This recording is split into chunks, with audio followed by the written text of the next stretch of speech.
Hello, and welcome to a very special episode of Nerds of the Old Republic, the podcast where we talk about nerdy fiction, or in this case, we create nerdy fiction, and by we I mean ChatGPT. So, if you heard last episode, we were fucking around with the AI assistant that maybe in 5-10 years will be our overlord, and we had a good time with it. In the background, in between takes here, because this is cast number 3 for the night, we decided upon a premise and a plot and some styles. We fed it those prompts into ChatGPT and asked it to produce a radio drama. So, as far as I'm aware, gentlemen, we are the first podcast to ever generate and produce a radio drama using ChatGPT openly. This is a landmark moment. Dang. You heard it. We're There's first. 2 different notes Fuck on those anybody bells, else. too. Wow. Yeah. Ding dong. So what we fed it, just so you know as prompts, was write a radio drama in the style of Hunter S. Thompson, where 3 friends, to escape Rust Belt middle-aged malaise, journey to try to see their beloved Bills win the Super Bowl in Dallas. We read that, and the only couple tweaks we made, because we wanted more, was now include dialogue where each character deals with their personal inadequacies. I won't tell you whose inadequacies are who. Whom's. This third beer is starting to hit me. And then I said, write it in an Orson Welles drama. So we've not rehearsed. We've decided on very few premises. I've texted, literally, the dialogue of this thing to everyone. We have our roles assigned, and here for you, for the very first time and only time so far, is Fear and Loathing in Dallas. And call in from home when you hear that tonal shift between Hunter S. Thompson and Orson Welles, by the way.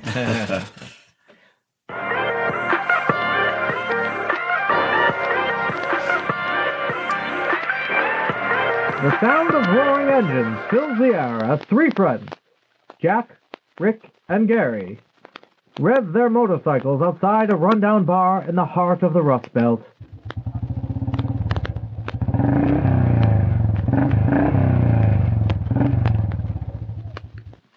Jack, yelling over the noise. This is it, boys. We're breaking free from this damn Rust Belt madness. Rick adjusting his aviator sunglasses. Damn right, Jack. We're on a quest for glory. Gary, taking a swig from his flask. And what better glory than seeing our beloved Bills clinch that Super Bowl victory? The trio revs their engines once more before tearing off into the night, leaving a trail of dust and exhaust behind them.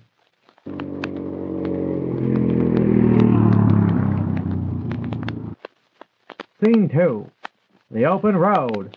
As the friends barrel down the highway, the night sky stretching out above them like a vast canvas, Jack says with his voice echoing in his helmet, Can you feel it, boys? The wind in our faces, the freedom of the open road. Rick is grinning beneath his helmet. Hell yes, Jack! This is what life's all about! Gary shouting over the roar of the engine. And soon we'll be basking in the glory of a Bills victory. As they ride, the landscape changes around them, morphing from the familiar sights of the Rust Belt into the sprawling expanse of the Texas plains.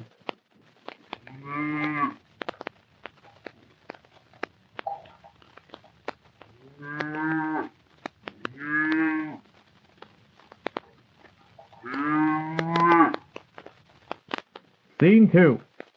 A roadside diner. I told you we didn't rehearse this. A roadside diner, somewhere in the heart of Texas. The friends sit at a booth, nursing cups of coffee as they plot their next move.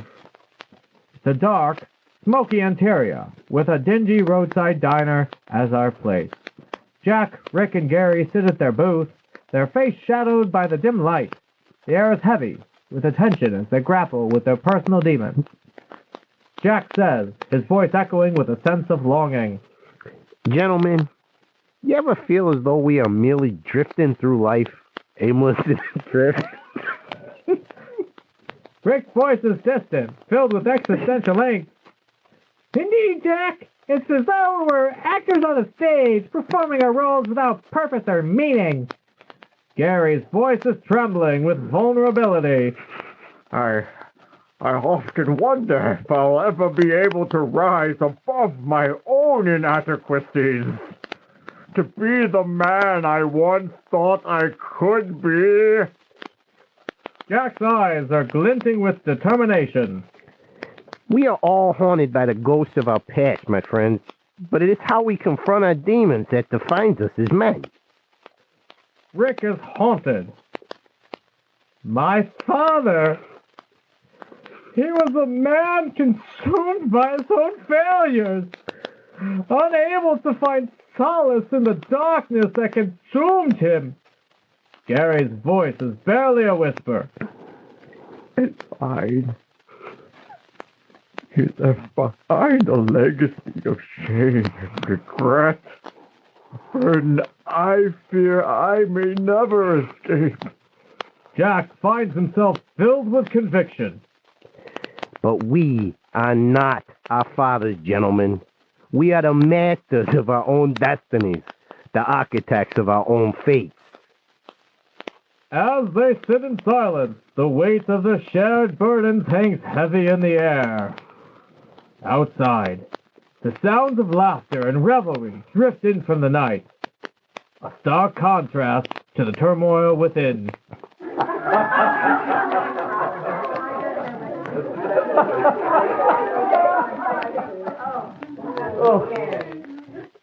Jack's voice rises with determination. Let us not be defined by the sins of our fathers, but by the strength of our own wills. Together, we shall conquer our demons and forge a new path forward. Rick's eyes are shining with newfound resolve. Yes, Jack. For too long, we've allowed ourselves to be shackled by the past. It's time to break free and embrace the future. Gary senses hope, and it flickers in his eyes. Together, we shall rise above our insecurities and fears and emerge as men worthy of the title.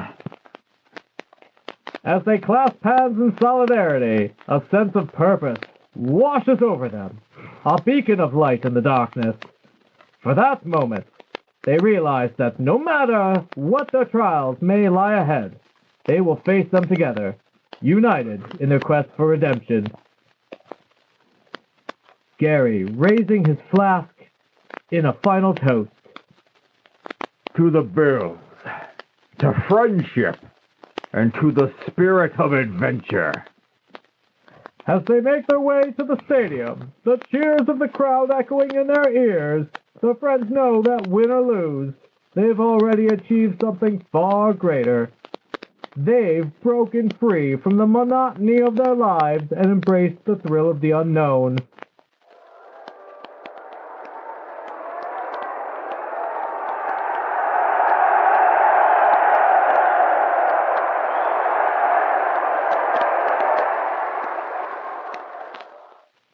The sound of the referee's whistle pierces the air, signaling the start of the game as the friends take their seats amidst a roaring of fans, ready to witness history in the making.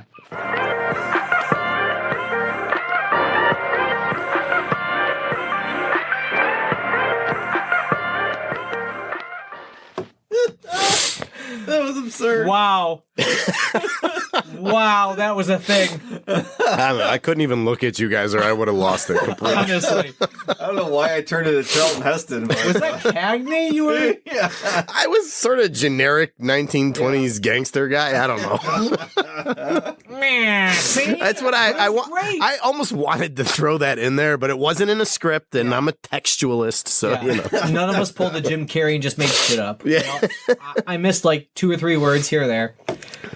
So there you have it. The world's first intentionally AI generated, openly AI generated audio drama. What do you think, guys? Is this where we're headed? Is this the future of the Nerds podcast? Look, I had a blast doing it, That was fun. but damn, was that terribly written. Yeah.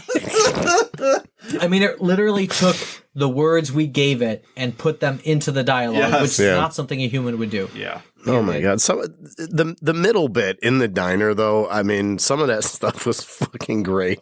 Let us not be defined by the sins of our fathers. You know what? I saw Braveheart there for some reason. They could. Wow, I have like the 1950s voice stuck on now. They can take our freedom, but they can never take our manhood. Yeah. That was great. Yeah. Well, that's it for a very special episode here at Nerds of the Old Republic. If you liked this, let us know. If you hated this, let us know. Honestly. Well, because if you like it, we'll do more, and if you hate it, we'll do way fucking more. Yeah, we're all about those hate listens. Yep. Honestly, if you've never heard that before in this cast, you haven't listened to us. Because, dear God, we'll take any listen we can get. Mm-hmm. Really. Yep. Really. And speaking of that, you would do us a huge favor if you would just tell one person about us. Doesn't have to be good.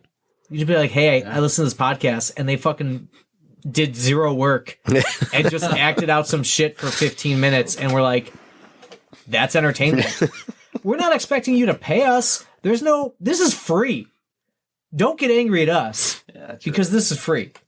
However, do smash that like button on whatever podcaster you catch us on, and maybe give us up to a 5-star review. I mean, we would really appreciate it. Up to a 5-star. Well, I'm not trying to tell them that they have to only give us 5 stars, because then if they don't want to give us 5, they won't give a review. This is why the 5-star system is broken. I hate the 5-star system because it allows for a middle meh 3-star. Yeah. It should be 4. It should anyways. be thumbs up or thumbs down, in my opinion. Either you liked it or you didn't. You know what? Honestly, dear viewer, literally you could give us a review of any number of stars you wish, preferably 5, but you do you. And then literally just put a thumbs up or thumbs down emoji as your review. That'd be fine. Is worth a listen. Or save your megabytes of cellular data. Yeah. Whichever. It's fine. But we do thank you for your time tonight. And in the spirit of the 1950s, because I don't know what to tell you we're doing next. We haven't really decided, so I can't even plan that far ahead and let you know what to listen in on. Listen to our back catalog. How about that? Back catalog. That was 50-some episodes there. Yeah. Yeah. 50 fucking episodes. Yep. Of this brilliance. And we're nearing 5,000 downloads. And yet, we still made history tonight.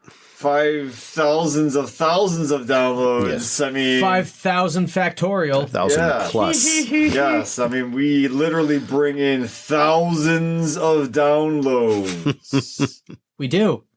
And if you're an advertiser who would like to work with us, please feel free. This is where I give away our email to all of the AI bots. This is why we get spam. nerdsofoldrepublic@gmail.com. Perhaps the next episode is us just reading the shitty AI-generated spam that we get. Ooh. Hi, Yeah. I'm Kathy from Scholastic, and I would like to partner with you about podcasts. We got that. We literally got that. I sent Somewhere that to the text Kathy line. is crying right now. They don't believe I'm real. I have tried so hard to establish a working relationship with those. Why don't they want to work with me? With the exception of what Sean just said, that's actually straight from all of the emails Kathy has sent us. So, Kathy, if you're a real human, send us a different message. Send us Put nudes. a picture. I said send a picture. Sean said nudes. Send what you're going to send. Jeez. Send what you're going to send. I'm sorry. You've been drinking. Yeah, It fair is the true. Drinking Man's podcast. Fair true. Yeah. Yeah, we will see you in a couple weeks from this podcast with perhaps that sweet steampunk gin story that no, I know what we're going to be doing. There's a book, Can yeah. we edit this? Can we edit Yes. this? Thank you. Please. Maybe. I'm gonna I call might for an leave it in edit. because it's kind of funny. We're doing it live still. Yes, no. The what is it? Mountain in the Rick Sea? Nayler, The Mountain in the Sea. Yeah. It's the story about octopods. That's my preferred plural. Sounds right. That's Octopi? Yeah. No, octopods is Cephalopods. Yeah, cephalopods we didn't agree upon. But if you like to read what we're talking about ahead of time, who are you? And thank you. That's cool. I love it. You should send us an email or some sort of message. We're on all the socials except X, because fuck Elon Musk. But at Nerds of Old Republic. And we'd like to say hi and use your social media handle or real name, whatever you prefer, in the podcast. We've done it before. Yeah. I'd love to do it again. But that's what we're reading. The Mountain and the Sea by Ray Nayler. It's about octopods who are trying to communicate via the ink on their skin. No, edit that out. That sounds way lame. It's actually really interesting. I'm about a third of the way in and I'm enjoying it. Good. Until then, cheers, dear listener. We'll see you next time. Same channel. Cheers, Steve.